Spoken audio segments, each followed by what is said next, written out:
കിടന്നു കൊടുക്കോ അങ്ങനെ വരെ അവർ ഞങ്ങളോട് ചോദിച്ചു. ആ ലേഡി എനിക്ക് അവരെ അറിയില്ല, അവരെന്തോ പാർട്ടിക്കാരത്തിയാന്നൊക്കെ പറയുന്നുണ്ട്. ഭയങ്കര മോശമായിട്ടാണ് അവർ ഞങ്ങളെ ഞങ്ങളുടെ ആ ബെരക്കിലേക്ക് കയറി വന്ന് ഞങ്ങളുടെ ബെരക്കൊക്കെ നോക്കി. എന്നിട്ട് ചോദിക്കുകയാണെങ്കിൽ നിങ്ങൾ ഇവിടെ ആരെങ്കിലും ഒളിപ്പിച്ച് വെച്ചിട്ടുണ്ടോ? അതെ, ഇപ്പൊ ഞങ്ങൾ സാബുമാർക്ക് കിടന്നു കൊടുക്കുന്നുണ്ടോന്ന് ചോദിച്ചു. ഞങ്ങൾ എല്ലാരും ഒരു NCC കാഡറ്റ് ആവുന്നതിന് ഭയങ്കര പ്രൗഡാണ്. അവൾ അങ്ങനെ വരെ ചോദിച്ചു ഞങ്ങളുടെ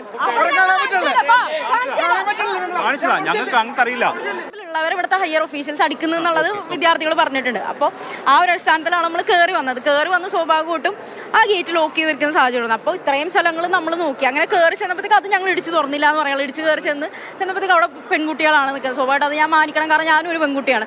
അങ്ങനെ മാനിച്ചുകൊണ്ട് എൻ്റെ കൂടെ ഇത്രയും ആണുങ്ങൾ, അതായത് ഒരു 10-30 പേര് ഞങ്ങൾ ഉണ്ടായിരുന്നു ആ സ്റ്റെപ്പ് കയറിയപ്പോൾ. അത് ഞാനൊരു പെണ്ണും ബാക്കിയുള്ള ആണുങ്ങളും എന്നുള്ള സ്ഥിതിക്ക് അപ്പോൾ അവരോട് പറഞ്ഞു കയറണ്ട, നിങ്ങൾ നിൽക്കുക, ഞാൻ കയറി നോക്കാം എന്നുള്ള സ്ഥിതിക്ക്. കാരണം വേറെ ഒന്നുമല്ല, ഇവർ തീർത്തും നമ്മളെ കയറ്റാത്തൊരവസ്ഥയായിരുന്നു.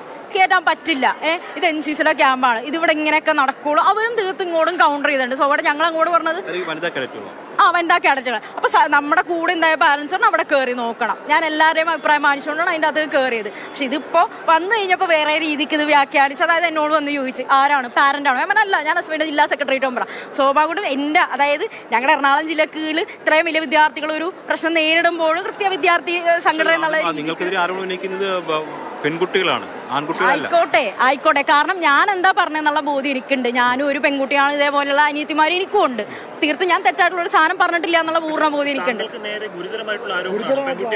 അല്ല, ഞാൻ പറയാം, ഞാനിപ്പോൾ അവിടെ കയറിയപ്പോൾ ഉണ്ടായ അവസ്ഥ എന്താണെന്ന് ഞാൻ പറയാം. നീ നോക്കിയിട്ട് ഇവിടെ നിന്ന് കണ്ടുപിടിച്ചിട്ട് നീ പോയാൽ മതി. അത്തരത്തിലുള്ള വീഡിയോകളും കാര്യങ്ങളൊക്കെ എൻ്റെ എടുക്കുന്ന സാഹചര്യമൊക്കെ ഉണ്ടായിട്ട്. കാരണം അതും എന്നോടും ഏറ്റവും മോശമായിട്ടുള്ള രീതിക്കാണ്.